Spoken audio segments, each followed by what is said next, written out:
literally summarize it. Okay, just a minute. Professor Aliu obtained his MBBS degree in 1994 from the University of Jos and a PhD degree from the University of Witwatersrand and Johannesburg, South Africa in 2010 and 2021, respectively.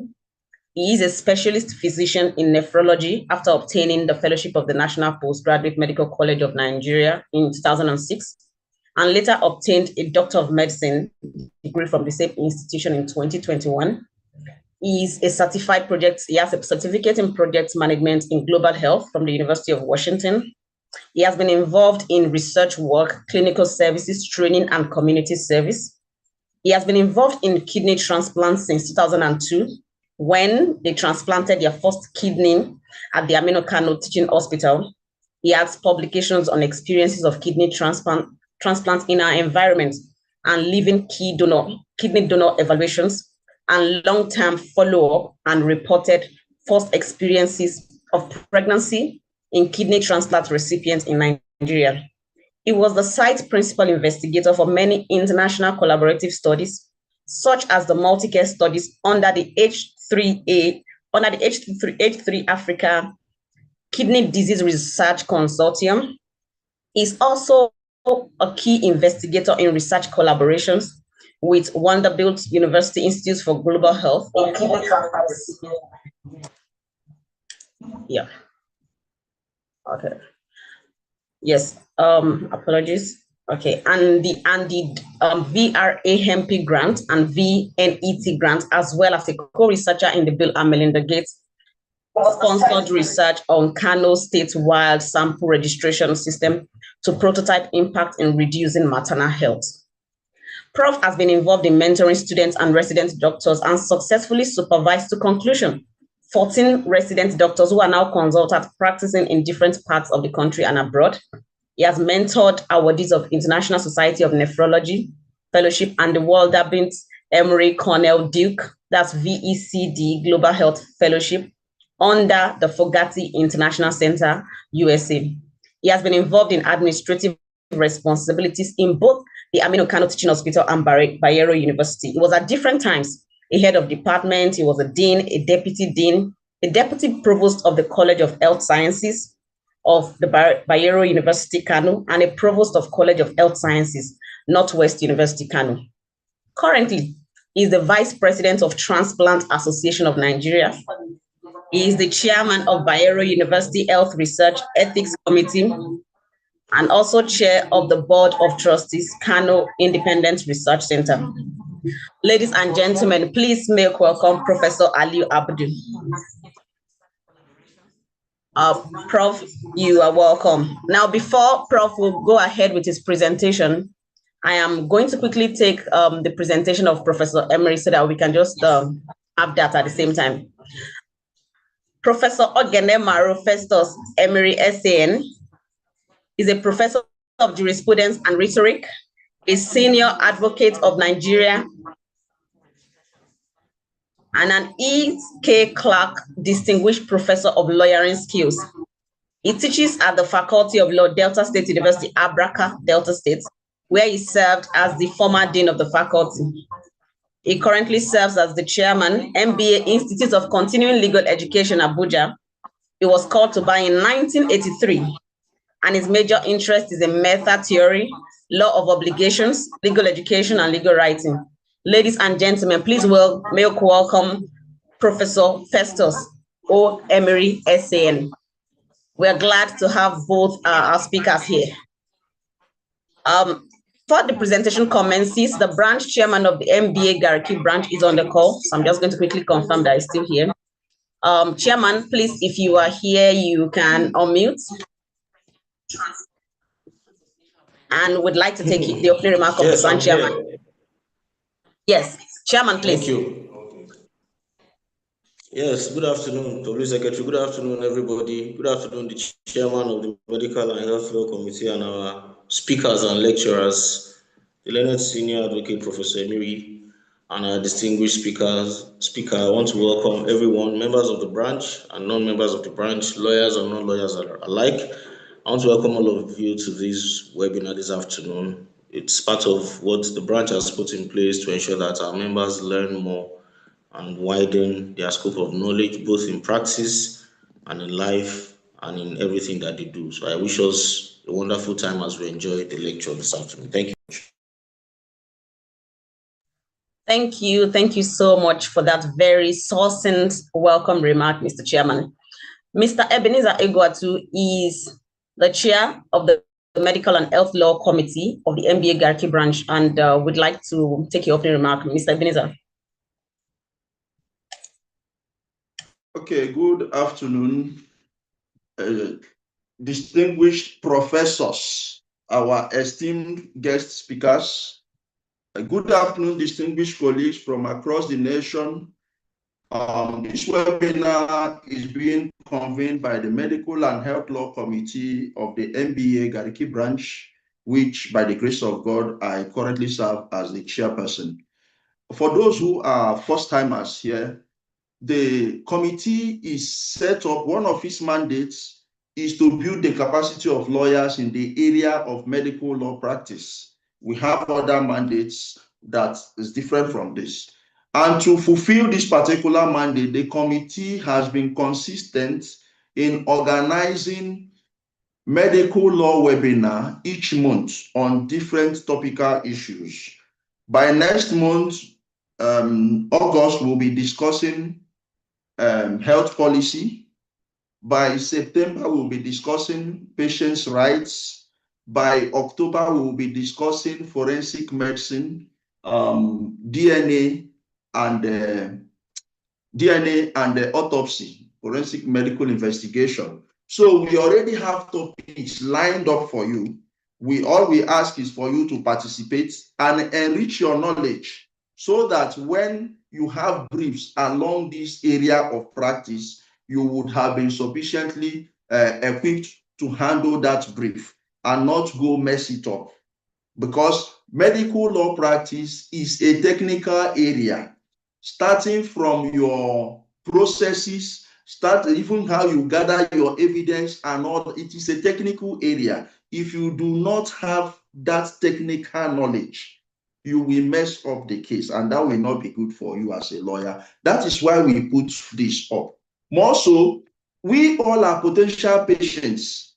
It is just by the grace of God that we are alive and survive. When ill health strikes, much as you are not a doctor, you should be equipped with knowledge as to your rights, the question you ask, how you should be treated. That is also why we are doing what we are doing. So on behalf of the committee, we want to welcome all of you to today's webinar, which is a concluding part of what we started 2 days ago. We want to also graciously, in advance, thank our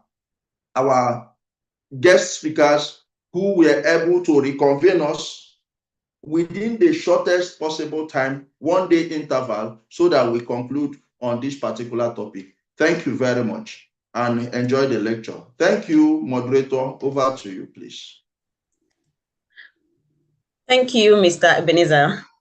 Now, we are commencing. We'll be taking Professor Aliu first so that I can have a conclusion of his presentation from 2 days ago.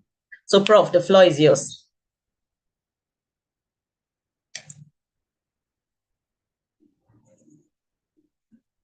Professor Aliu Abubakar. Okay. I'm going to need to confirm. Prof, can you hear me? Is he still on the call? Let me check. Yes, he's on the call. Kindly unmute him. Professor Aliu Abdul, not Abubakar. Oh, apologies. Okay. Yes. He's all on right, the call. Prof, I'm making you a co-host so that you can unmute your mic. Okay, thank you very much, the host and the MBA Garki branch and all the audience. Can I please share my slides now? Yes, you're a co-host. You can share your slides, sir. Okay. You may recall that this is just a concluding part of what we have discussed earlier.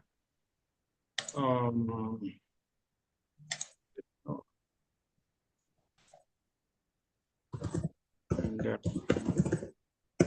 open the presentation. I have to open it again. But in the meantime, in order not while I'm trying to open my slides, you may recall about 2 days ago, I made a presentation on living organ donation, the medical aspect of it, where we discussed the sources of donor, and we have discussed the type of donations, and have also discussed type of transplant, and also we have discussed the processes involved in organ donation. Then we are on the concluding part where we're making recommendations that the time was against us. And then people threw a lot of questions which we could not attend to at that time.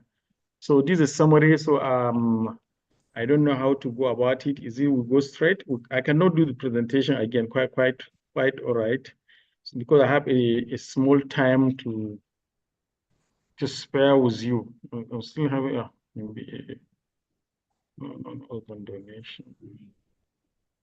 Okay, so I'm trying to share my slides now. I hope you can give me a few seconds to do that. Are you seeing my slides? Yes, Prof, it is coming up now. Okay. It's coming up a little. Okay.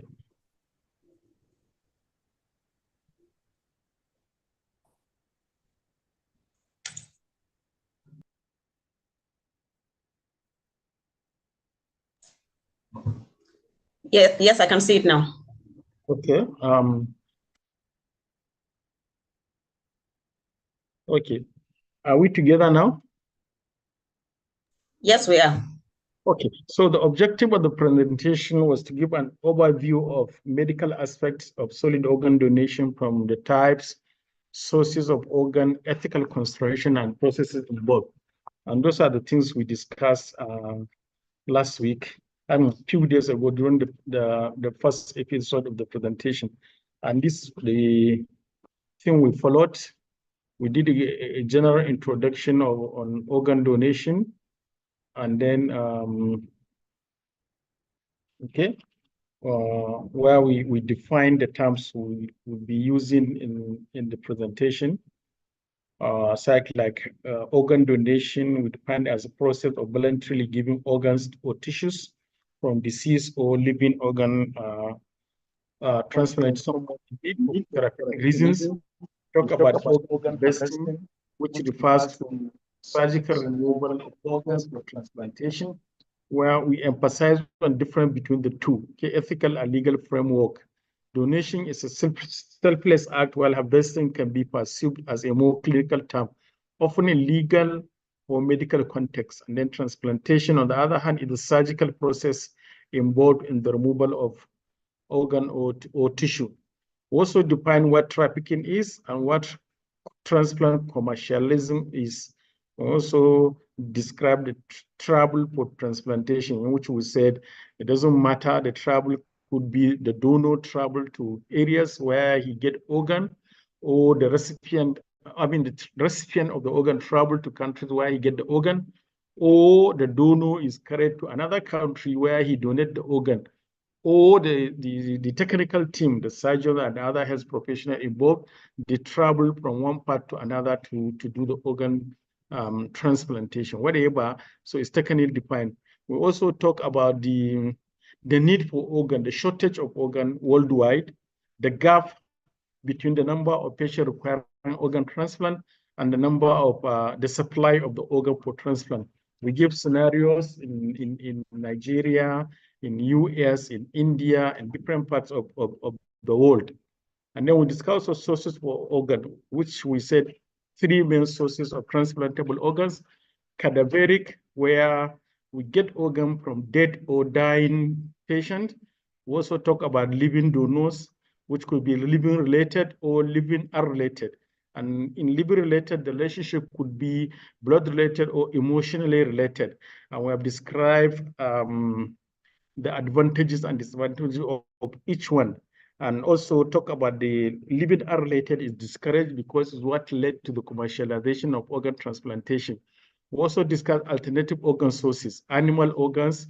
Now we talk about xenotransplantation, where animals are cloned for the purpose of their organs. We have set an example. Last year, there was a heart transplant from a pig. There was also a kidney transplant from a pig. For a very long time, there has been transplant of intestine from pig to human beings. We also talk about the use of artificial organs. We also talk about the use of stem cells, where stem cells, these are early life cells, which can be directed to produce whatever organ we wanted to. And we say that the world over now, the rest is between xenotransplantation or stem cell transplant. In terms of donor source, we said cadaveric donors can be brainstem dead or non-heart beating death, the classical death we know.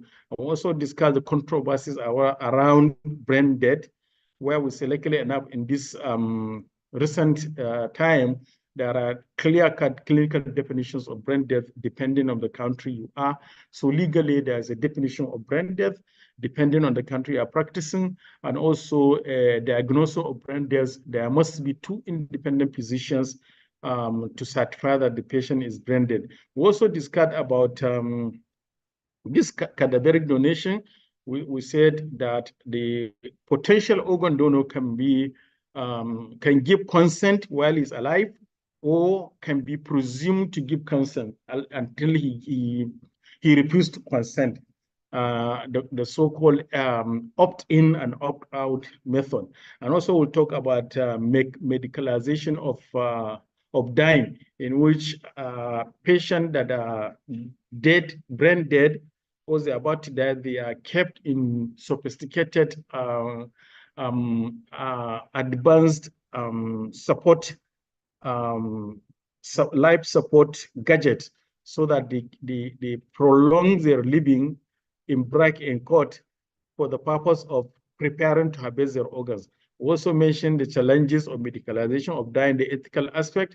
We also talk about ways the world over is using to increase this cadaveric donation. Several countries are making progress in trying to encourage this cadaveric organ donation. And then we said in Nigeria, we don't have the experience of it, but we have heard that Lagos State government is making the move. There's a bill in the House of Assembly to allow for the removal of organ after death, but there is not yet to be passed into law. And in terms of living, we mentioned living related or living unrelated, and the socio-cultural effect and the advantages of both. And then living unrelated, we talk about is not really encouraged, because unethical practices may arise, such as commercialization of organ donation. We also talk about the menace of commercial organ donation, which has been in this world for a long time. We have given example of countries where it was documented. We say in the 80s in US, in 1990, there was a case of physician that was punished in UK, and also talk about the proliferation in India from the 70s, which got worse in the 80s. Also mention it is occurring in Middle East and Arabian countries. We also mentioned about it is occurrence in North America, where we say 40% of all transplants in Brazil and Chile are done through pet donors in previous time until now, where legislation are put in place. I also said there are speculation of its occurrence in Nigeria. I gave this newspaper story reference for those that are interested. There was a Daily Trust report on its occurrence. My slide is not moving, but also talk about the ethical issues surrounding organ donation, these unethical practices. Even in organ donation that is not pet organ donation, we mentioned about potential ethical issues that must be respected. We also talk about potential of coercion, family ties, and then that can force somebody to do something that is not willing to do. And we say that the donor should always be protected in such a situation. And then we also talk about the processes involved from taking the decision to donate an organ to the screening of the donor, screening of the recipient to make sure that they match each other. Because when there's no matching, the transplant is not allowed. And then this matching is very important. It could be genetic matching, blood group matching, and also making sure that the donor is fit to donate and he does not carry diseases or other medical conditions that he can transfer with the organ to the recipient. We gave an example of studies that are done in these commercial donors where they are found to transmit diseases such as HIV infection to the recipient. We also cited an example from a Saudi Arabian publication that shows a large number of the patients that got transplant in India, they come with complications. Okay, we also discuss the organ donation that, of course, worldwide is a big business.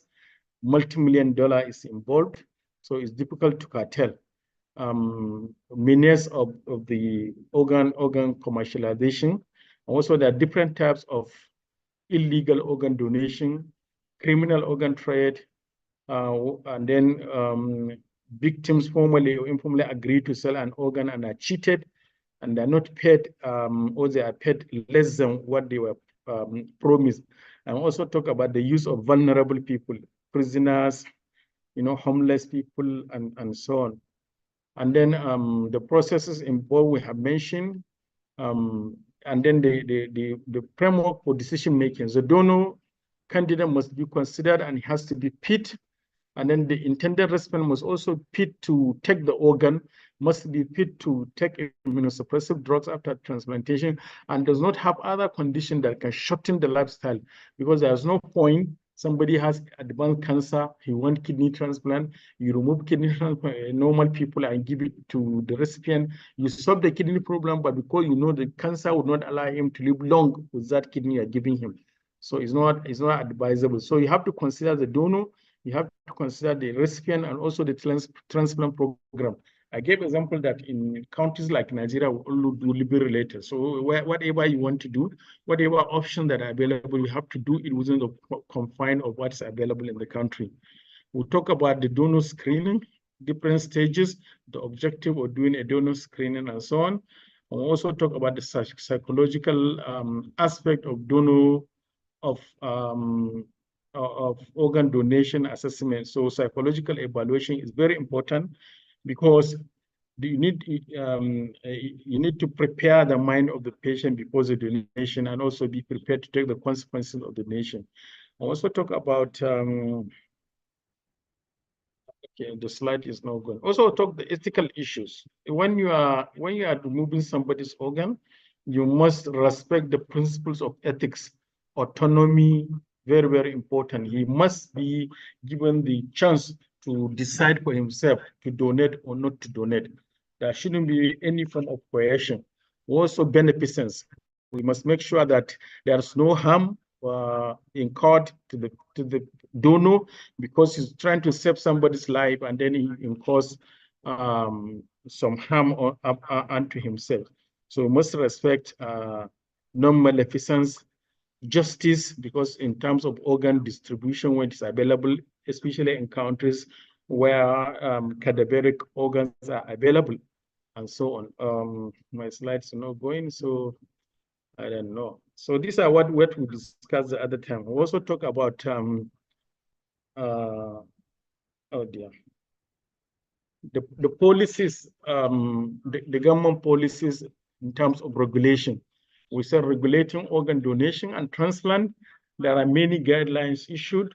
Some of them internationally. We give example of the Istanbul Declaration, where people, representatives from different countries, up to 155 countries, including Nigeria, came together and discussed this issue of illegal or commercialization of organ transplant, and then guidelines were issued, and those guidelines were called the Istanbul Declaration. Also talk about the World Health Organization issuing guidelines in organ and tissue and cell donation and transplantation. We also gave example of the Kedigo. We even mentioned that in Nigeria, and this year, the Federal Minister of Health put up a committee to bring out standards that are guiding organ donation and transplantation in Nigeria. And the guideline was launched in February this year. I even showed the picture of the book that was launched. And also in that guideline, the ethical aspect was discussed, and then the donor, the recipient, and even the institutions that should be involved in organ transplantation, where there are guidelines, what minimum requirements you need for a hospital to embark into organ harvest and transplant. So these are a summary of what we have went through, and we also gave some recommendations, and we also call on the Nigerian Bar Association to spearhead. These guidelines should be made into a bill at the National Assembly and the laws enacted so that we protect our people from this menace of organ commercialization and organ sale. So thank you very much. This is a summary of what I presented. Thank you very much.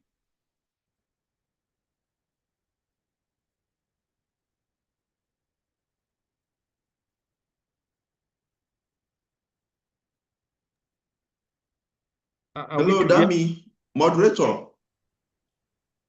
Hello. I'm with you, sir. Okay, So okay. I try to give a summary While we and overview wait of what for I the presented. Okay, awesome. So so this is a summary of the presentation in the last meeting. So I'm ready to take questions if there are any. Prof, your audio is quite low. Can you is there the possibility of increasing that so that we can hear you? I don't know how to do it. Are you hearing me now? Not perfect, but if there's a possibility of increasing it. Dami, I think it might be from your device. On my end, he is very loud and clear. Okay. Prof, we can hear you, yes. Okay. I would suggest, since Prof has a limited time with us, if there are a few questions, he can quickly take them because he has another engagement by 4 p.m. So if he can quickly take few questions, then we welcome Professor Emiri. Thank you. Okay, thank you for that, Mr. Beniza. So I'm looking at least on Zoom, I'm looking into the chat box. I'm trying to see if there are any questions. So I'm just going to leave like 2 minutes for anyone who has any question for Professor Aliu to please, you can just type it out. I think we'll prefer to just take your typed questions. So you can just type out your questions. He has a few minutes more to spare.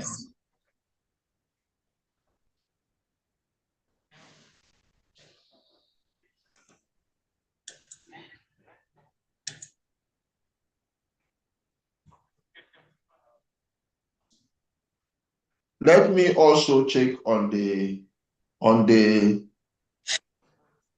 YouTube platform to see if there are questions here, so that we just take it and proceed.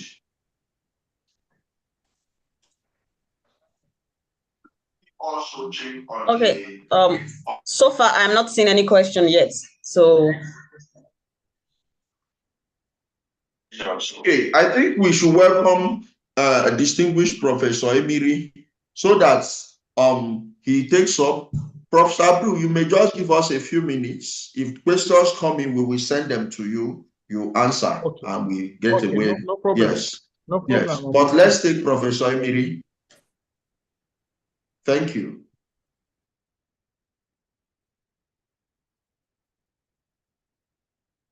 Hello, moderator. Okay. All right, Professor Abdul, can you stop sharing your screen, please? Okay, I did. Okay, yes. Thank you. All right, Professor Festus Emery, the floor is yours, sir.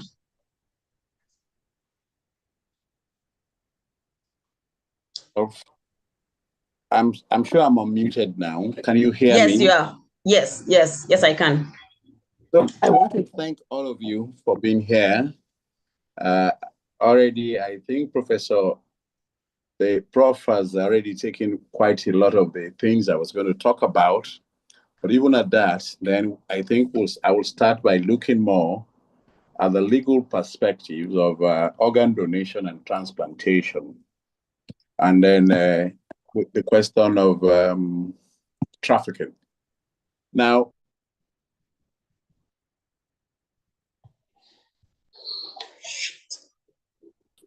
we bother about, can you hear me as lawyers? Can you hear me? Yes, Prof. Very well. Is to talk about what really are organs. What is an organ? Well, you would see that several of the laws have tried to define what an organ is. For us, organ donation and transplantation is basically covered legally under the National Health Act of 2014. And if you look at section 48, subsection 2, it tells you that an organ is equated under the acts with what we call the tissue. And it says an organ basically under section 48 2A says a person shall not remove tissue which is not replaceable by natural process from a person younger than 18 years. The basic implication of this is that an organ is actually a tissue in the body, but such tissues that do not regenerate themselves. So if there are tissues that regenerate themselves, for example, the nails, the hair, and things like that, those will not qualify as tissue. But you know, kidney will, because if kidneys are removed, they don't regrow, they don't grow anymore. The heart is also an organ, because if it is removed, it doesn't grow anymore. So basically, that's exactly what the law says an organ is. Once we now know that, then we can now say, yes, we're talking about what organs are. What then are the basic rules that regulate organ donation and transplantation? Having said that, please let's take it. Can I have the second slide? Before an organ is donated and it is transplanted, there are basic considerations that must come into place. One, like Prof has already told us, there is a need for the person who is a donor and the one who is the donee, that is the one who is receiving, to be genetically related or compatible in several respects, either by genes or by blood. The reason is that the human body is not a machine. The human body recognizes what is foreign to it. So when a foreign thing comes into the body generally rejects it. So that the rejection rate is lower, you have a situation where the first consideration for a transplant is that there should be some level of relation, either by genes or by blood. And that is why we have what is called suppressant drugs, because these suppressant drugs work in such a way that when an organ is transplanted into another person, the thing you find is that the body rejects it. So these suppressant drugs are basically meant to make it congenial to that particular person. And that is why the first consideration is that both parties should be to a level very related genetically. Then number two is that the number two consideration is we talk about the organ being sound, viable. The organ must be viable. If the organ is not viable, then of course, you know, there's going to be problems. I've heard and read in the newspapers that, well, people are arrested, kidnapped, and their organs are removed. But the truth about it is that if an organ is removed from the human body, it won't take a long time before it dies. So for it to be viable, usually the doctors would require that the donor and the donee be in the same facility. And that is exactly what the National Health Act 2014 provides, that it is better that the donor and the donee are in the same facility so that the organ remains viable from when it is harvested and when it is transplanted. The number three consideration is that the organ should be safe and healthy. Of course, younger people are usually healthier. That's a given. But that's not to mean that every young person is healthy. So the younger the donor, the better, because there is a presumption that as younger people are healthier. But then safety is another concern.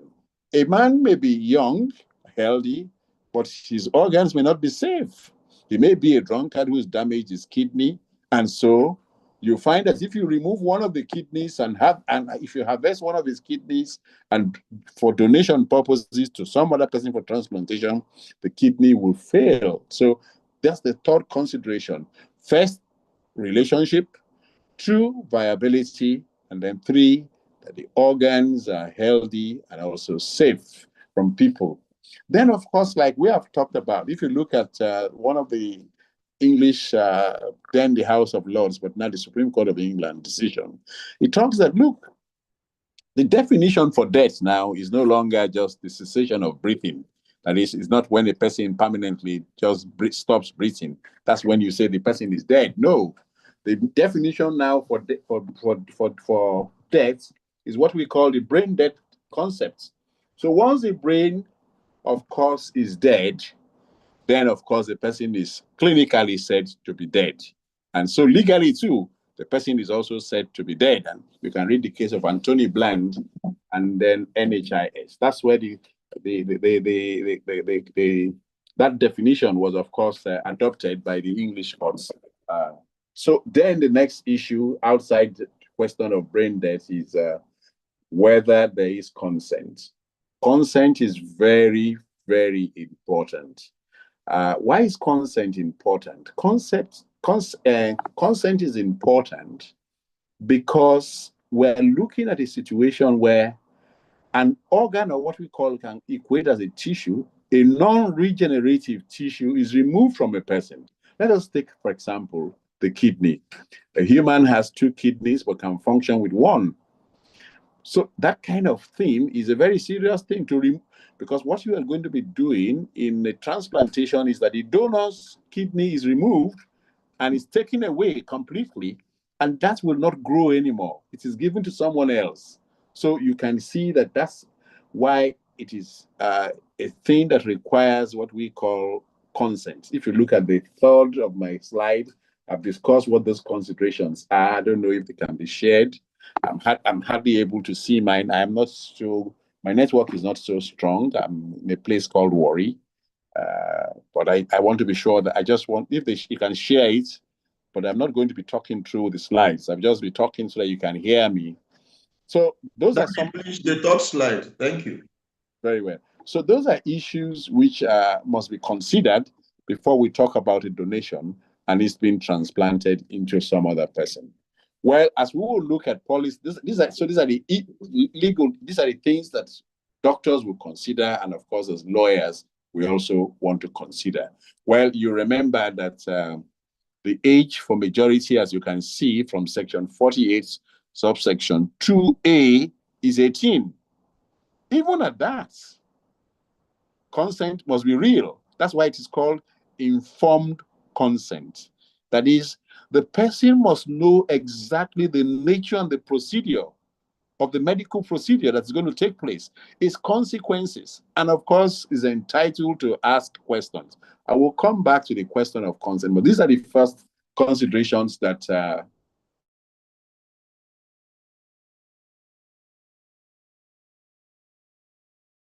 then we have the question of whether a person can enter into an agreement to donate. Well, we have looked at various ways people can donate. Donation can be by a living person. It can also be by a person who is dead. That's cadaveric donation. But let's talk basically about agreements to donate by a living person. There was this interesting American case of Mark Fall and Shimp. Here was a young man. He had some challenges, and he was an invalid. As an invalid, of course, the parents had two children. One of them was valid, a competent child, and a normal child, and the other one was an invalid. The normal child had some problems and needed a bone marrow transplant. The only person who fitted that was his own brother. So the question was whether the fellow who had agreed to give that the bone transplant can be forced to do so.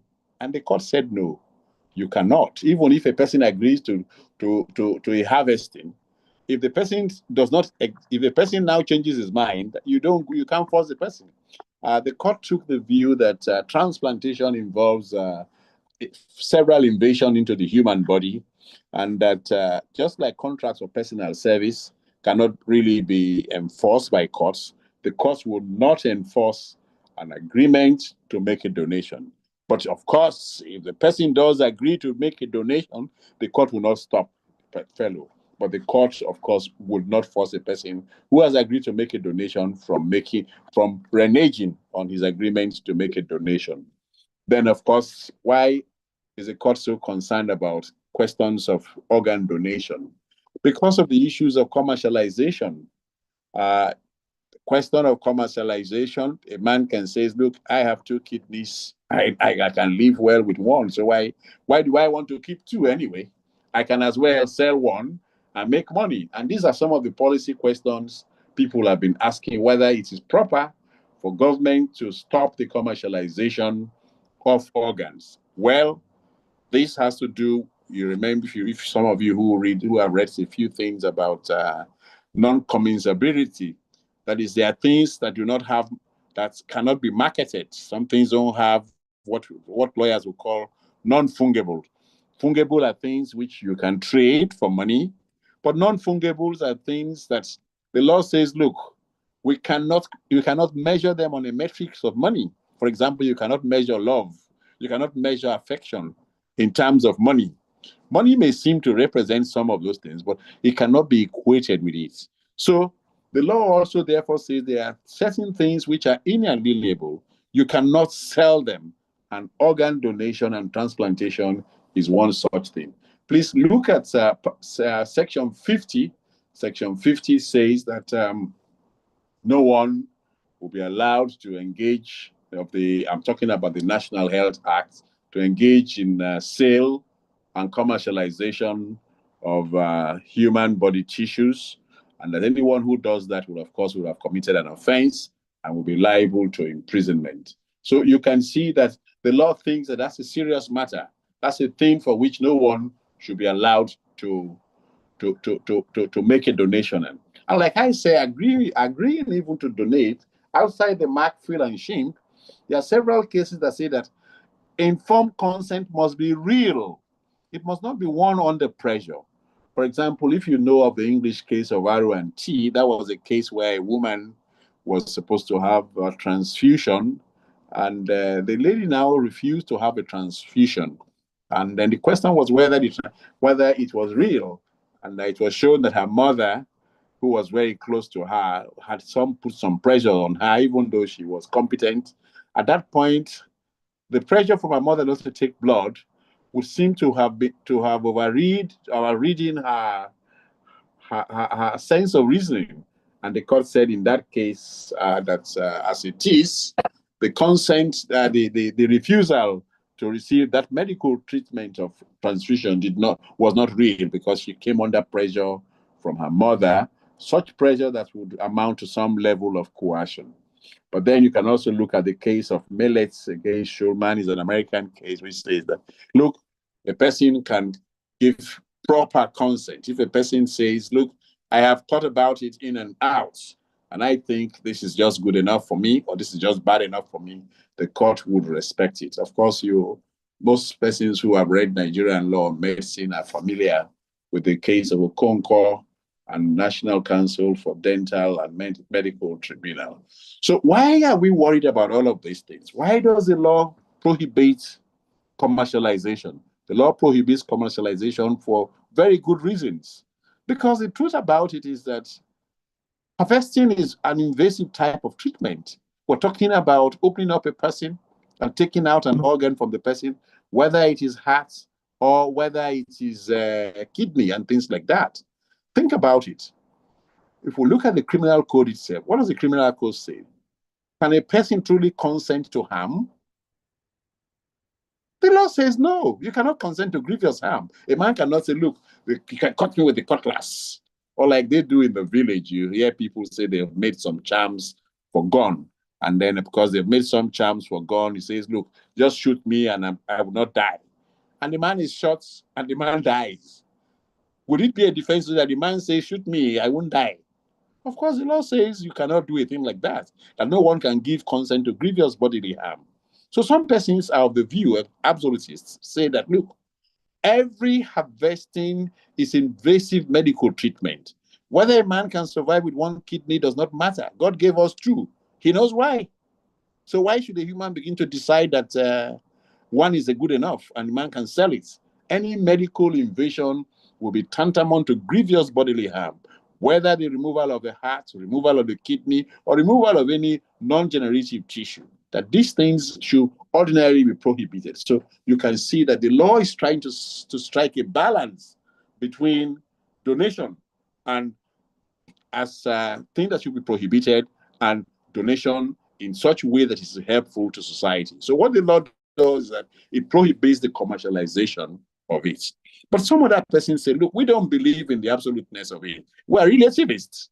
Why should we be talking about prohibiting the commercial sale of it? Here is a man who is poor. The man is poor because his government has refused to do that which the government should do. Refused to provide him with a house, provide him with accommodation, provide him with transportation, with school for his children. The man can feed. He has two kidneys, and the man can do well with one. Why can't he sell one and look after his children and live well? That's another way of looking at it. So why should you prohibit the commercialization of organ donation? That's another view about it. And that in any event, it does not amount to grievous bodily harm because it is medical purpose.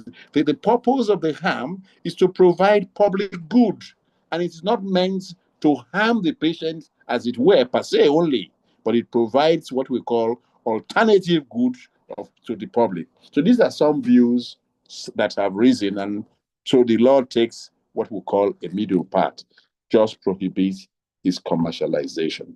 In fact, if you look at the history of organ donation and invasive treatment, you will see why the law takes the position that commercialization is prohibited. Because spare part medicine did not start today. English history tells us that there was this man called William Buck and his friend William Haar. Both of them set up some kind of what we call a hotel. And what were we doing many years ago in the 18th century?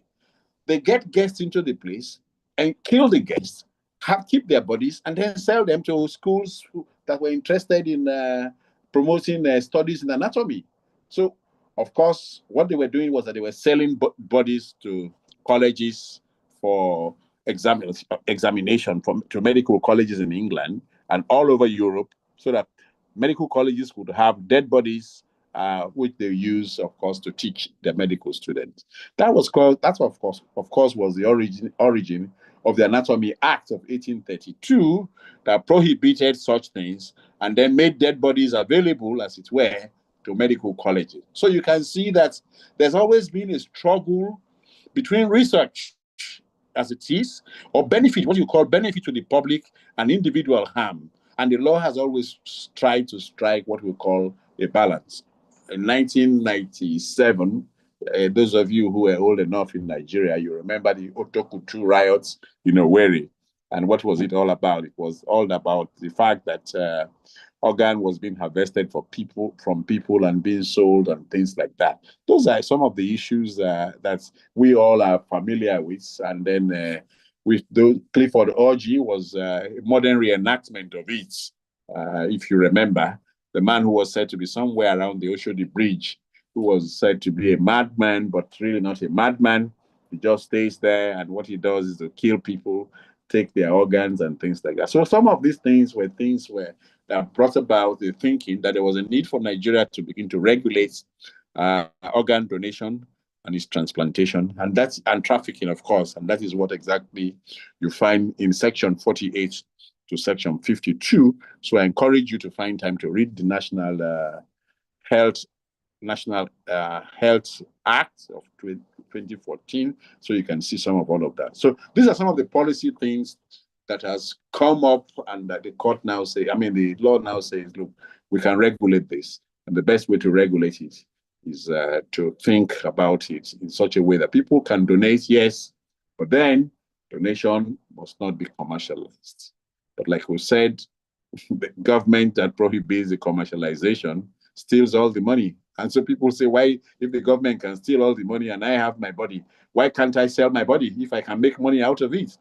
After all, they are dangerous sports. The government hasn't stopped people from boxing, from doing racings. All these are things that are risky. So if you say a man who sells one kidney and wants to function with one is in danger, what of the man who is a boxer? What of the man who is a mountain climber? Are these not dangerous things? Can they lead to loss of life? So why are you prohibiting this? Well, the reason why it is being prohibited is because law has always taken a position that there must be a distinction between what is fungible and what is non-fungible. Non-fungible are things which you have but cannot be equated into a matrix of money, and that organs will qualify as non-fungible goods. So there's this issue of what we call the unfinished business about organ donation and transplantation and trafficking. What are some of these things? Well, like we have said, there is what we call an inadequate supply of organs. And that is why you find that people ordinarily will go to what we will call the outsider market or the alternative market. Some people call it the black market, but I think inclusive English tells us that we shouldn't call it black market because it has a racist overview. So for that reason, we can say people go to what we call the alternative market for supply because organs are not there, man. People need it.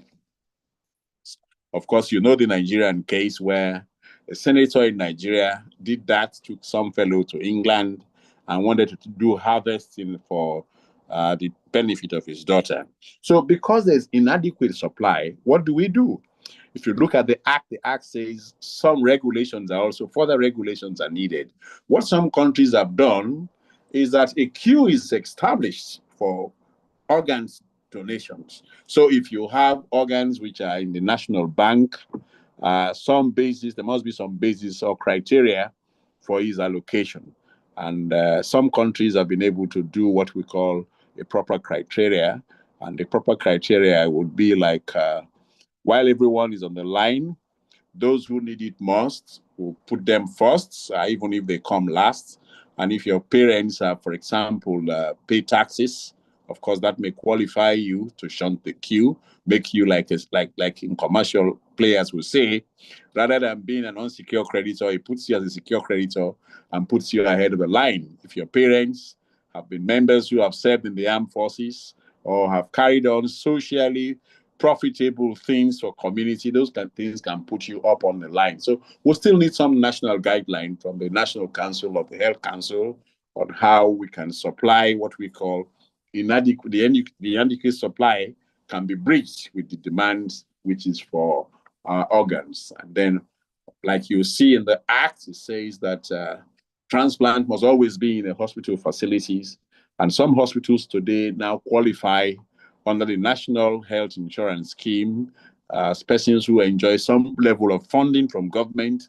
So what they do becomes like what government also does. So some persons have also raised what we call public law concerns about it. If a person enjoys funding from government and that hospital or facility engages in what we call harvesting and transplantation, then if something goes wrong, can we sue the hospital? If yes. Can we sue the doctors? If yes. Can we also sue government? Because in that respect, they're acting as agents of government. These are some of the tricky issues over time that will need to be addressed because there is also what we call public law concern. And as we've said, a person can be living donor. Some years ago, I wrote an article facing mortality with rationality.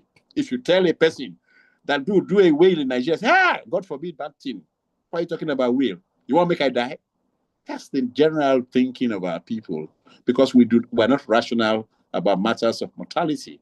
But if you remember your first talk in syllogism on how lawyers reason deductively, one of the things they say is that there's a general preposition, and if the general proposition is right, all you need to do is to look at the premise, the minor preposition. If it's right, then of course the conclusion becomes irresistible. That's what they call syllogism. And the first thing I remember with my first lecture in philosophy was all men are mortals. I'm sure all of you remember that. All men are mortals. And then, of course, it says Socrates is a man. Therefore, Socrates must die. Is that not so? So we take that as a general proposition that all men are mortals. And if all of us are mortals, then we will all die. But the truth about it is that we don't face mortality with rationality. That's why people are afraid to do a will, because they don't even want to think about death. But these days, some persons are facing mortality with rationality. They even buy a grave where they say they'll be buried and things like that. So people can donate while alive, outside the fact that a man can donate a kidney or donate a tissue or a marrow. The truth about it is that a man can do what we call a living will, like in the case of Millet and Schulman. It's an American case where a fellow, of course, was ill and was in a hospital facility and was, of course, unconscious and could not speak. And the question was whether the fellow could object to certain medical procedures from the doctor. The fellow had a card, what was called a living will. The card says, I will take some fragments of blood, some fragments I don't take, whole blood I won't take, and things. And the court says that card can speak because the card is like a living power of attorney. So it means in effect that even while a person is alive, a person can do a willing power, but a living will, in which a person can say that, look, in the event that I am at the stage of death, my heart can be taken away, my liver can be taken, my things can be taken out from me and given to people who really need them.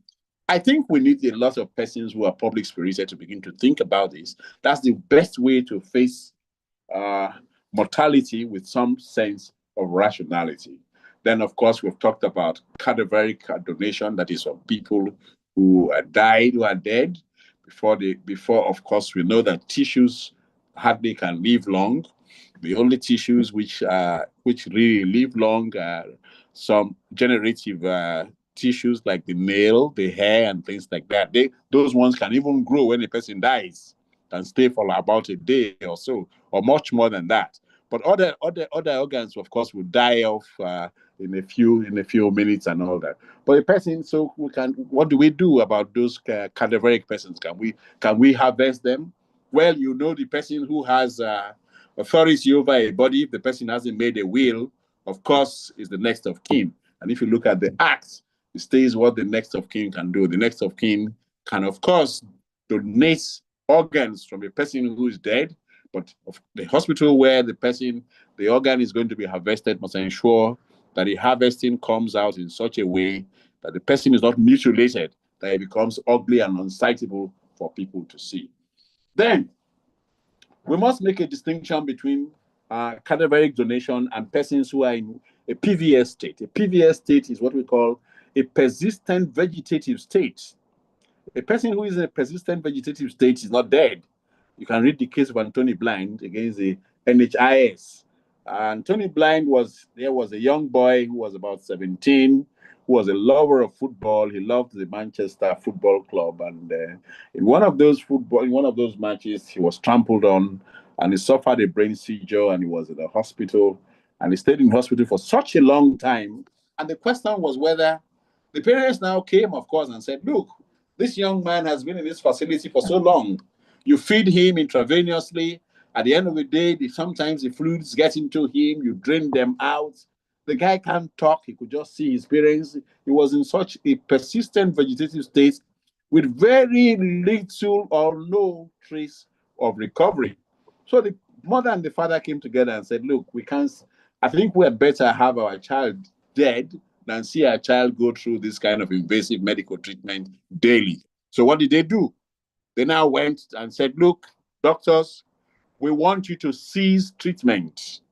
And the question before the court was whether that itself would be tantamount to suicide or doctor-assisted suicide. And the question was, the law, lawyers are very ingenious in thinking. And one of the things we remember is that lawyers quickly look at cause and effects. And one of those things lawyers brought up about cause and effects is that lawyers think that most things that happen that could be criminal must themselves be positive in nature and not in actions. So actions basically are what the law punishes. In fact, the criminal code is structured that way. You find that the criminal code punishes more of actions than inactions. Inactions are only punished where there's a duty to act. And I remember the story I used to tell some of my friends, and in fact my students, of a young boy who went to school on a day after the midterm. Midterm breaks used to be 2 days in a week, but now I hear teachers are becoming are working harder. I think so. Midterm breaks are no longer 2 days; it's now 1 week. I'm sure if you have children, or some of you also had the 1 week thing. And the young boy went to school on the day, and when he went to school, what did he say? He came back after a midterm break, and he had his homework. And the mistress of the class would begin to say, "Look, gentlemen, it's now time to call the roll call. That's the normal thing that is done in school." And the young boy sticks up his hand and he says, "Madam, I want to say something." And he says, "What is it you want?" He says, "Before you do up the register is called, I have a very important question I want to ask. And it's so important that it should take place before the roll call is made." And the teacher says, "Yes, I'd like to hear you out, please. Tell me, what exactly is it that is the question?" He says, "Would you punish me for a thing I did not do?" Of course, the teacher's reply was very, very brief and straight to the point. Of course, no. And the boy quickly retorted and said, "I did not do my homework." So you can see the way the brain works in such a way that only what is punished by law is action. Inactions are not punished. But of course, the truth about it is that action and inaction themselves would qualify, if they are criminal, to be punishable offenses. So in that case of Anthony Blair, the court had a question to do, and the court had to characterize if the doctor sees treating the patient who was in a persistent vegetative state, would that not result in his death? And the court says no. The lawyer says that's not how to characterize it. Let's characterize it from the perspective of inactions. What is the purpose of medical treatment? The purpose of medical treatment is to provide cure, one. If it cannot provide cure, to maintain a person. So where medical procedures do not achieve any of these and cannot improve the health, then of course, in that case, the medical procedures become useless and there will be no criminal offense if the doctor ceases treatment and the house. So that was more like going through the back door to approve what will be called euthanasia. So some questions have arisen whether persons in persistent vegetative states can actually make donations. Well, whether they can or not is a question of characterizing them as either they are incompetent persons, because at that point they really cannot take a decision. So the mother and father were the persons who took the decision. So for incompetent persons, can they make donations? The question is, it depends. If the incompetent persons are suffering incompetence as a result of age, of course, the parents will be the persons who occupy the position to make decisions for them. But then you must not also forget what we call the jurisdiction of the state, called parent patriarch jurisdiction. The state has a duty to ensure that people are alive. So while parents actually do have a right to take decisions for their children, they could take such decisions as long as it is in the best interest and does not conflict with the interest of the state. So for incompetence, yes, competent persons can take decisions on their behalf, but then the court will look at such decisions with suspect. And that's how children. And then, of course, we must just talk about fetus donation, because it's been shown that Parkinson's disease actually, some research going on in the world now seems to show that some fetus and embryo transplants can help actually cure Parkinson's diseases. So the question is, I hope we don't get to a situation where people begin to procure abortion with a view of taking the fetus for purposes of transplant. These are some of the unethical, unfinished law-free businesses that law must begin to address. So generally, these are the issues that the law addresses. So I will just now go through what the law provides under the National Health Act, which talks about donation of body tissues and things like that. Like I have said, it says anyone can, of course, remove body parts and things like that, but it must be with consent. That's section 48. And the tissue is equated, like I say, with organ as long as it is one which is non-regenerative by virtue of section 48, subsection 2A, although it makes provision for several other things. And then it goes in section 49 to say that the use of a tissue must be one that does not contravene the act. And of course, you know that there must be informed consent. And then it prohibits the use of things which are not therapeutic. So then in section 51, it says a person shall not remove tissue from a living person or transplant into another person or carry all the transplants except in a hospital authorized for that purpose. So it must be in a hospital. If it takes place outside the hospital, of course, that is wrong. And of course, that's the law prohibits it. And then it says it must be on written instruction and written instruction of the medical practitioner in charge of clinical services in that hospital or any other medical practitioner who is authorized by him. So a harvesting can only be done by a medical doctor, and a transplant can also be done only by a medical doctor. So these are some of the things lawyers should guide themselves with. And of course, it says for purposes of transplant, that's subsection 3 of section 51, it says for purposes of transplant, there shall be an independent tissue transplant committee within any health establishment that engages in the acts and practices of transplant as prescribed. So it's not sufficient to say that the fellow has agreed to a donation and a transplant must take place. There must be a committee, and the purpose of the committee, like in some foreign jurisdictions, such committees are called ethical committees. Those committees would ensure that not only is the law followed scrupulously, ensure that there's no commercialization, ensure that consent is real and things like that, and ensure that the person is not under any form of coercion.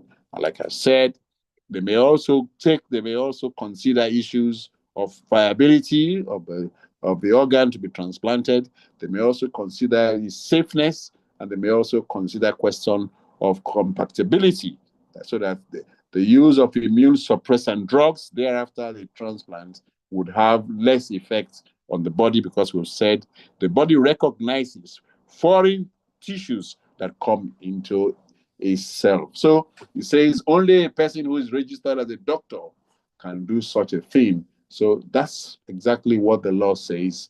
And basically, I think doctors and Nigerian lawyers, as they begin to learn more of law and learn more of medicine, they are in a better position, as it were, to continue to work with the medical community as well as help patients who would do what we call, who are interested in donating and who are also interested in transplant. This is an interesting area of law that lawyers can practice, but please, as you practice it, be sure that you do it ethical, read up the sections properly, look at the public policy considerations, and then learn how to draw up these things. These things are easy to draw.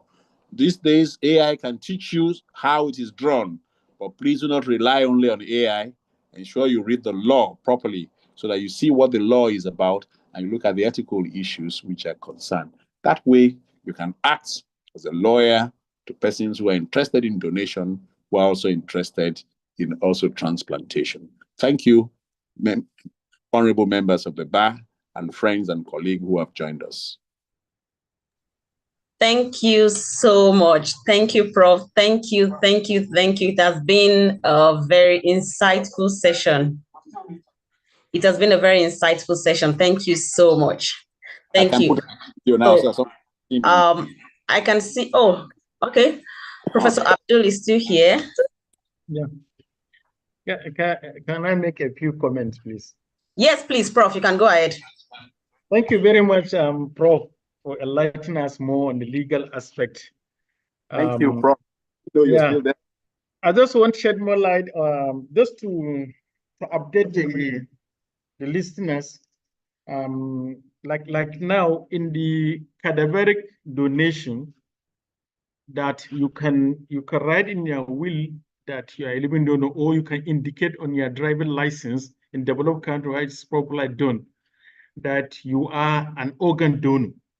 So when a potential organ donor, when you die, there's a team that we called organ harvest team. And the way we put medical team on call in different specialties, we also put organ harvest team on call. I gave them an example where I trained the organ harvest team in my hospital. They even have a helicopter. So when there's crash accident, motor accident, or somebody is in a coma in a hospital that is about to die, then they also indicate that he is also indicated as an organ donor. They go and sort the patient out and then harvest the organ.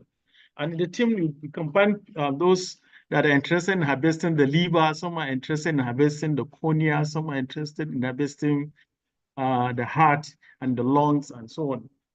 That's opt-in rule in those countries. So you have to indicate while you're alive that you are an organ donor. So when anything happens, your organ can be harvested, of course, the consent of your next of kin.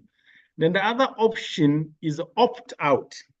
In some countries, like in Spain, for example, you are an organ donor until you consented not to be. So when there's an accident, so they don't have to even contemplate being a donor or not. All they need is the consent of your next of kin, and then your organs are removed and transplanted. And that's about update on the cadaveric transplantation. And then, of course, then the concept of medicalization of dying. That if you are an organ donor, but before I go that, I want to shed more light on the issue of the persistent vegetable state. There's now improvement in medicine. Now you can be diagnosed as a brain dead person, even though your heart is beating, even though your breathing machine is doing your breathing. So if a person is diagnosed as brain dead, so legally he can be certified as dead clinically. So if such a person is an organ donor, his organs can then be harvested medically. So there's a legal definition, the now medical definition of a brain dead. If the brain tissue, even if the heart is beating, even if the ventilator machine is doing the breathing for the patient, it can be certified brain dead, and it's as good as being dead in the normal way. So in such a situation, the patient can donate his or her organs. And in the issue of persistent basis, whether to the parent have the power to say continue this treatment, or we are tired, please, we don't want the patient dead. This also has recently been solved in the next of kin has the power to give a do not resuscitate order. You know, if the patient is in this type of persistent vegetable state, that he's no longer be able to do things for himself, he rely on machine and so on. The relatives have the power. If he had for example, if he has a cardiac arrest, so the team in the intensive care unit where he's been taken care of can have an order and say, do not resist. So you'll be allowed to have a natural death. Nobody will assist him to die, nobody will kill him. But because of the order of the family, do not resuscitate, so the medical team are covered to allow the patient to have a natural death. I don't know what the legal aspect will be. So similar in similar situation, like when the patient is brain dead, so and his organs must be kept viable, as you keep on saying. There's what is called the medicalization of dying. So the patient is clinically dead, but you try to support certain activities to preserve the tissues and organs for the purpose of transplantation. So there are a lot of ethical issues. Now, why do you subject a dying or a dead person to medical gadget, and then why spend public money in keeping him alive in court, just to maintain the perfusion of his tissue to make them more viable till you had enough time to call the team that will come and harvest the organ. So this is also another aspect that I don't know what the law says, but it's very interesting aspect also, because ethicists, people that specialists in medical ethics, they argued against this type of things. But I don't know the stand of the law. So these are my comments, Professor. And once again, thank you very much for the very insightful talk given as a legal aspect. Thank you very much, the audience. Thank you so much. Thank you very much, Prof. We really appreciate that. Thank you for that, for the very insightful intervention. Thank you so much. Yes, Mr. Ebenezer, would you like to make any input? No input from my end. Just let's go straight to question and answer. If the participants have questions, both those on Zoom and those joining via YouTube, kindly drop your questions. We will read them out. Thankfully, both professors are still on call and they will take the questions. Thank you. Okay. So I am the first question I'll be taking is from Zoom. And it says, greetings, Prof. I truly appreciate this knowledge. Please, how can public awareness and education help reduce the risk of organ trafficking in Nigeria? So I don't know who would want to take that. Okay, I think Professor Emery should take that.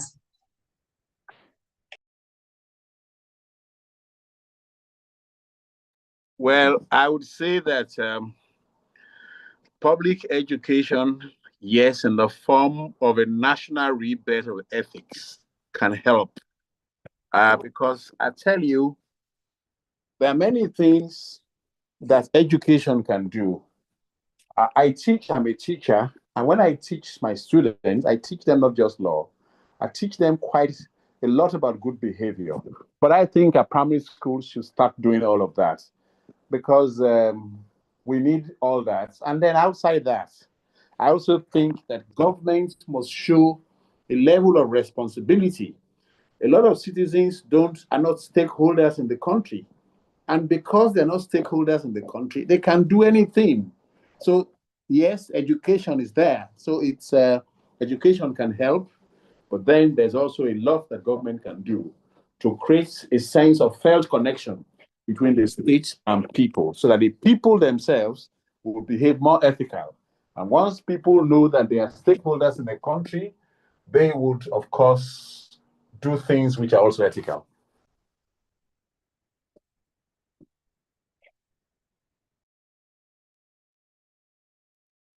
So, thank you so much for thank you for that, Bro. Okay, so I'm still on Zoom. I'm trying to check if there are more questions. Okay, while you are checking, can I say a word or two? Please go ahead, Prof. So thank you very much, Prof. And, the question is really apt. And this, I believe what the MBA Gatekeeper is part of the public awareness campaign. But we as individuals, we also have responsibilities to enlighten people. The lawyers are the learned people. So you come into contact with different types of people, and you can seize the opportunity to enlighten about this thing. I'm happy now. Prior to 2014, there was no law governing transplant in Nigeria. When we wanted to start kidney transplant in a hospital, we are in a dilemma where to start, and then we're scared of subsequent things to come. There was no law governing organ transplantation in Nigeria prior to the National Health Act was referring to us. So you can see the problem. If there is no, so we are lucky now, there are guidelines. So I think lawyers should acquaint themselves with the national guidelines on organ donation and organ transplantation. Thank you very much.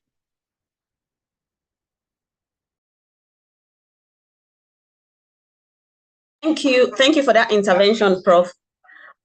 I am still checking the questions on Zoom before I move to YouTube. Yes.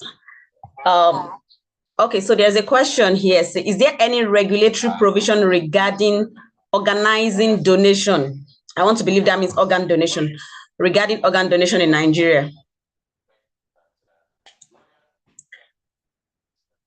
Okay, Professor Emery, please.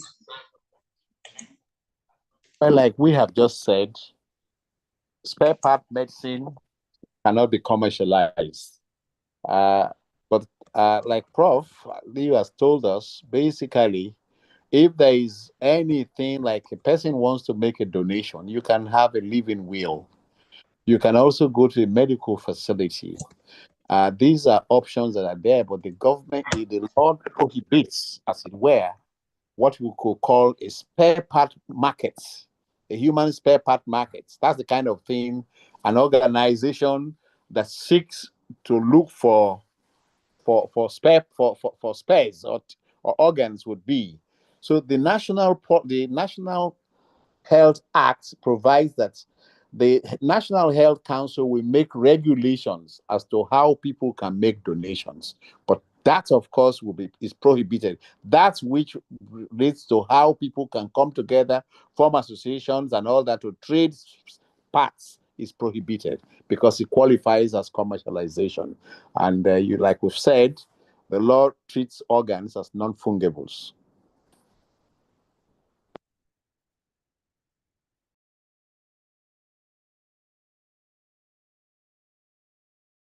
Thank you. Thank you so much. Thank you for that, Prof. So I will go to YouTube to see if there are questions on the YouTube channel for those who are streaming from YouTube. So once again, while I'm scrolling, participants, I just shared the link for the CPD points. Kindly note that the link will only be active for the duration of this webinar, please. Apologies, the initial link was kind of broken, but I just shared a new link, and I'll share that repeatedly for a few minutes, even after the session ends, before we officially close the Zoom platform. So there's a comment here that is saying there's need for legal practitioners to pay special attention to this aspect of law now. And yes, I agree. Oh, part 3. Well, I cannot guarantee that. I mean, okay. So yes, I am still scrolling to see. Okay, so for the request as to the lecture materials, well, we will have to secure the permission of the learned professors first before we can decide to share that. Then someone is asking, can persons under 21 donate organs without parental consent? I will allow Professor Ali to take that. Okay, I was about to quit. 21 is an adult, but even at that, he need to be properly guided. So I've taken you through the processes of organ donation yesterday. It's not that you just come and say you want to donate organ. There are 3 aspects of the organ donation you have to look at in the decision making. First, the donor himself. 2, the recipient, who is going to be the recipient, and also the policies of the institution where the transplant is going to be. But legally, I think 18 is the minimum age that you can decide for yourself. But the consent process has to be properly administered. He must give an informed consent, and he must go through the processes involved in the organ donation. I've told you, in terms of organ donation, you need 2 consents. The first consent is to agree to go for the evaluation to donate, because there's a risk. During the process of evaluation, a disease that hitherto was not known to you may be discovered. And how do you take that, or how does that going to affect your life and subsequent insurance issues and so many things? So you have to be prepared for that. So the consent is, number 1, to go for the evaluation. The second consent is you are found fit. You need to give an informed consent for your organs to be removed for the purpose of donation. But the age 21 is a perfect age. Thank you.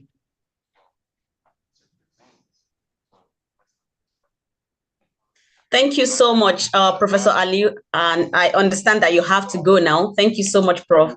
And for spending, I mean, you've been here 2 days. We really appreciate that.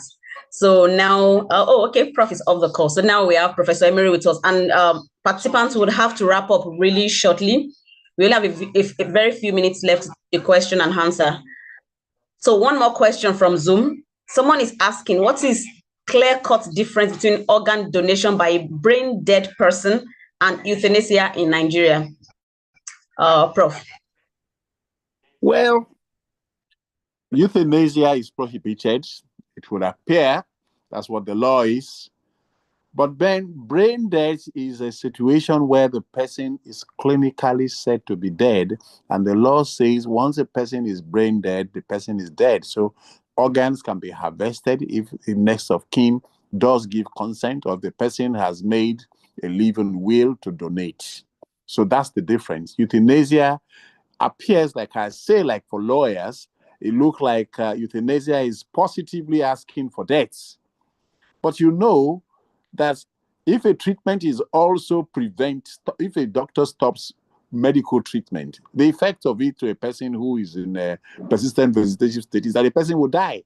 So the law really is afraid to confront itself, and it's like saying we are afraid to state what we think it should be.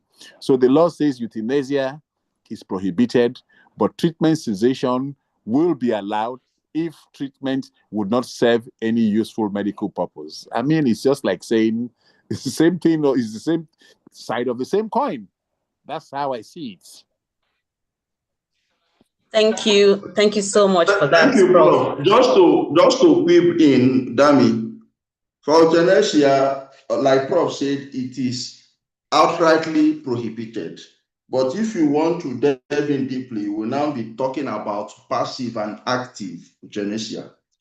Active euthanasia is where someone expressly says, pull, or let's assume the person is on a life support machine, and the person said you should pull the switch or off the switch, and that is it.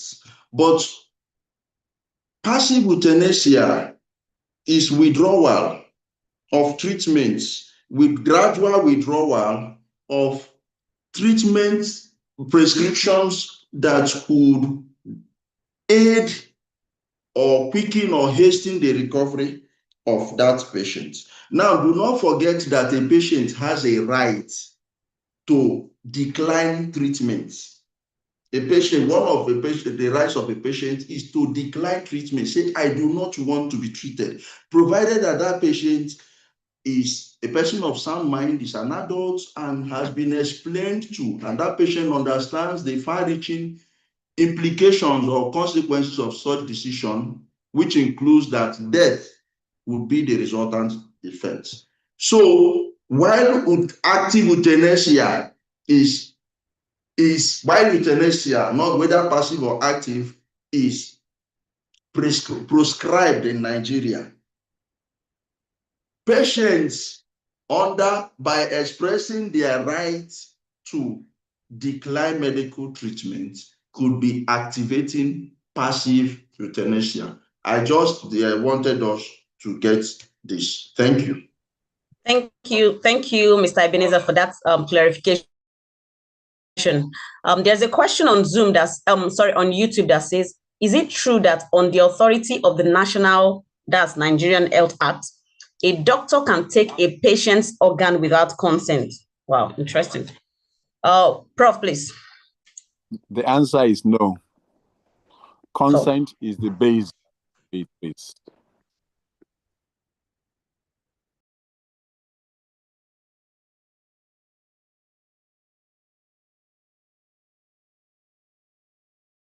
Okay, thank you for that very straight and direct answer, Prof. So I am still trying to check on YouTube for more questions to see if there are more questions on YouTube. Okay, my network is seizing. Wow, okay, yes, okay. So once again, please, the CPD link has been shared on both YouTube and Zoom. The link will only be active for the duration of this webinar. After the webinar, the link will no longer be active, please. So please fill the link while you're here, while the webinar is still ongoing. So yes, I'm still scrolling. I'm not sure I can see any other question. I'm not sure I can see any other question on YouTube. Okay, so there's one more, the last question I can see here. What are the required documentations for a donor to be able to make an organ donation? The required documentation to make donation. Well, the required document is that first, the person must be competent in the sense that the person must be above 18 or 18 plus. Two, the person must be rational. And if it's a person who is of unstable rationality, of course, the person it may be necessary. For example, like what I do when my clients want to do a will, I ask them to do a medical examination. A medical examination basically will state that the man is rational or the woman is rational, and that he's with his complete senses psychologically. So it's always good to do such a thing. If you have a patient, a client who wants to do a living will to donate an organ, that way it would show that at least the person was sound mind and was not acting under any prompting. So and then you allow some time to pass after that. Then, of course, you look at the required forms. The required forms for living will. You can get them from precedent books. You can get some from AI. But like I say, even if you're getting it from AI, ensure that you also look at the provisions of law in Nigeria, especially Section 48 to Section 52, and ensure that those things are incorporated in the AI form which you download. Then, of course, the person can do one, and it says the person should also sign it like a living will. Look at Section 451 or so. I'm not too sure. I don't have my acts handy with me here. So it must be, as a living will, it must be signed by him in the presence of two persons who also sign in his presence. So it is a will. So you see, the law goes at such a length because the Lord wants a situation like you talk about, things that are deeds so that the person thinks well over it. So it's not a question of him just making a document in his own sitting room or in a lawyer's office. It's like a will, and you must follow the procedures which are set out in the Wills Act. The idea surrounding all of this is that the person can think deeply about it. And the Act also provides that even having made one, the person can say, okay, I want to cancel it by another will or by a codicil. So the fact that one has agreed to donate under a living will does not mean the person cannot change it. The person can in his or her lifetime. Please check the laws, please. Thank you very much for that clarification, Prof. I would specifically ask that participants Google the National Health Act. You can download the gazetted copy online and familiarize yourself with that. That is the current position of the law, or the current provision of the law as regards donation of organs or transplantation of organs in Nigeria. Thank you once again. So I have checked. There are no more questions, but there are lots of appreciation for both speakers that we have had today. Participants have been enlightened, and a lot of interest have been generated as regards the practice of medical law. And like Mr. Ebenezer said, every month in the Medical and Health Law Committee, we organize webinars like this. So make it a date with us next month, and for the rest of the year. And I mean, who knows? This can just be a good avenue for you to make up your 5 CPD points. Well, yes, thank you for joining us. So, Mr. Ebenezer, your closing remark. And like I announced earlier, repeatedly, I am reposting the CPD link. Kindly fill the link. After the webinar, the link will no longer be active. So please fill the link while you are here. Thank you, Mr. Ebenezer.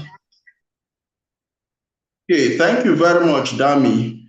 Thank you very much. It has been an interesting time of learning for 2 days. We want to immensely appreciate our 2 guest speakers.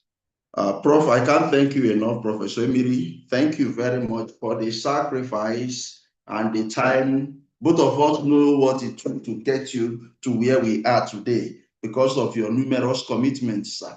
Thank you, sir. We are very much appreciative, and we do not, by any stretch of imagination, take this time for granted. Thank you. We want to appreciate in absentia the person of Professor Aliu Abdul.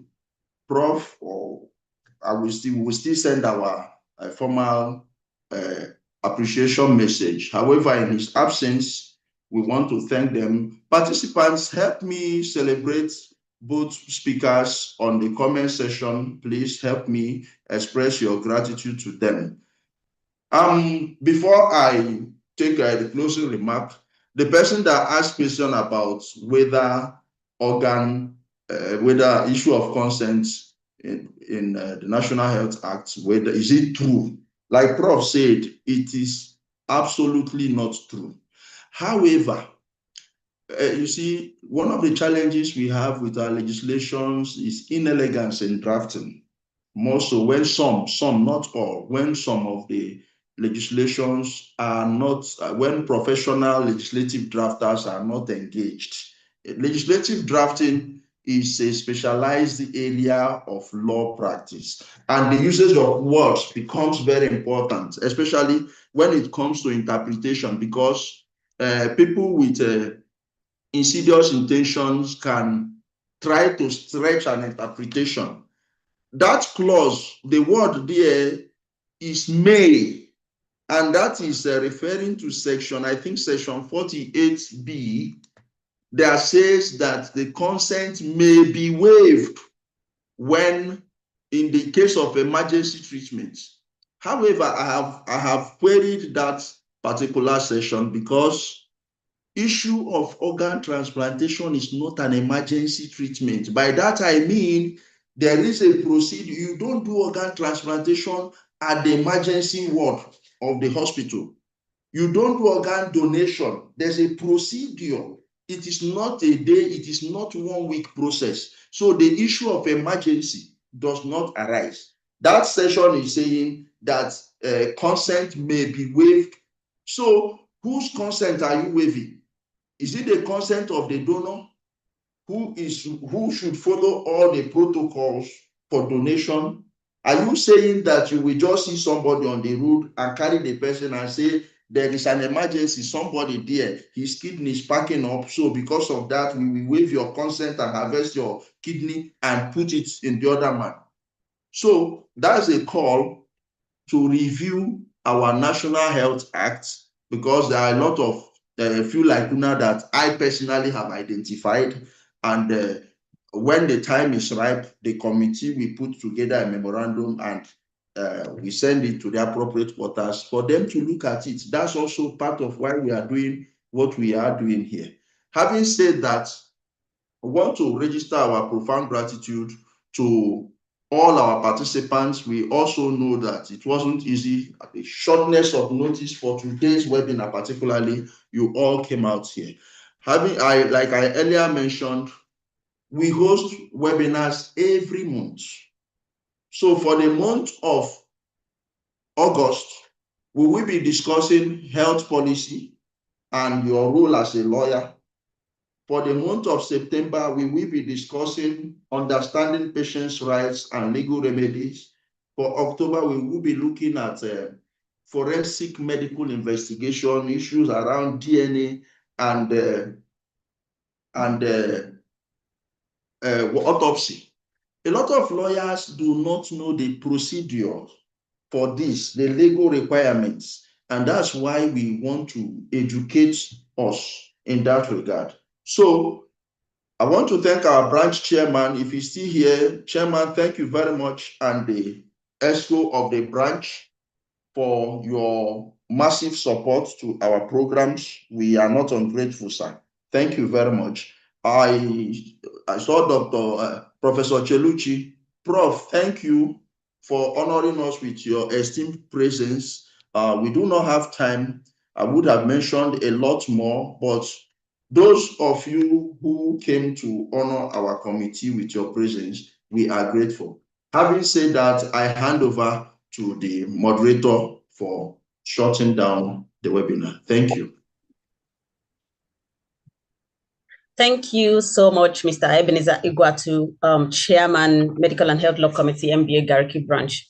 Once again, distinguished participants, you have made it time with us. We have had a very engaging session, and we really appreciate your time. On this note, we are officially bringing the webinar to a close.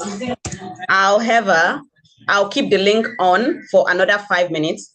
That will be in the next that's 4:49, and I will be reposting the CPD link within this time. Once the time expires, the Zoom link will be shut down, and that will mean an end to the YouTube live stream as well. So please take the time to fill your CPD points. Questions, inquiry, concerns about the CPD points will not be entertained after the webinar, please. Thank you very much. So on this note, for those who have filled the link, you're free to go. Thank you very much. We'll see you next month. Please keep an eye out for our call for webinar next month. Thank you. Okay, I saw someone's, I'm just reading someone's message here. Ordinachi says, Barrister Guato, can you please provide us with the exact session you are quoting? Thanks. I also agree with you that the National Health Act should be reviewed. Okay, Ordinachi, look at section 48 of the National Health Act, specifically section 48(1)(b). Section 48(1) talks about informed consent of the person from whom a tissue or blood product is to be removed. That person must grant his consent in a prescribed manner. Then section 2B, 1B rather, talks about the possibility of waiving a consent form in the case of emergency treatment. I want to believe that the person who asked that question, there was a time a video was in circulation that the National Assembly has approved the harvesting of all organs of Nigerians without consent. That is raising false alarm. And that is why we are different from every other person walking the streets of the society. We are lawyers. We interrogate issues. So there is nowhere in the National Health Act that it is authorized for consent to be waived. So ordinarily, just look at section 48, read from section 48 to 53. You will be able to grasp what we are dealing with as it relates to consent and organ donation generally. Thank you very much. Thank you so much for that intervention, Mr. Ebenezer. If you have filled the CPD points, you can exit the meeting in 2 minutes. The link will be, I will be handing the meeting for everyone. Please, the CPD link is being posted repeatedly, both on YouTube and Zoom. Please fill the link. Thank you.